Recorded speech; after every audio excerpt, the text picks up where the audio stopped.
This washing machine door is completely shattered. All the pieces around the hinge are broken. This is going to take a lot of serious reconstruction.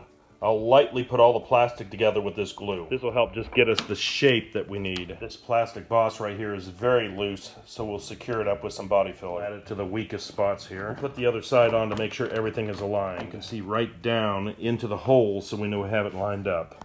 We'll mix up a larger amount of body filler. Press the body filler into the weak spots. Put the other side on to make sure everything's still lined up. I've got the body filler supporting all this plastic. This area here is still in need of some support. I'll take some plastic and I'll cut it and just put it right over here to strengthen this.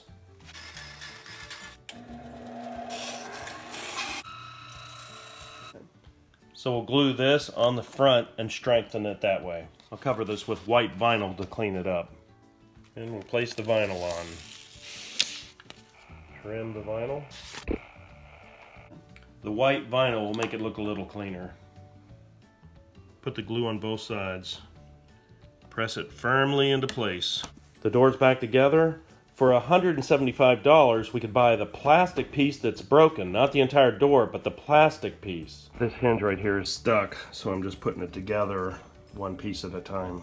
The door cracked apart, so I'm going to remove this hinge here. We're going to wrap the hinge in steel wire. The wire feels nice and stable. Keeps that hinge in there real nice and tight. Wrap it nice and tight. We'll do the same thing on the other side. With both ends strapped down, this hinge feels real nice. We'll put everything else back together. We'll line up all these pieces on these pins. Set the glass in. Put the back plate on. The hinge is stable because it's not dependent upon this broken plate. With the door together, this will be easier to put in. Place it in, put in the screws, snug it up, and see how it works. It works good. Doesn't work like it did when it was new, but it will wash clothes. Absolutely a bad design on Kenmore's part, but it's fixed.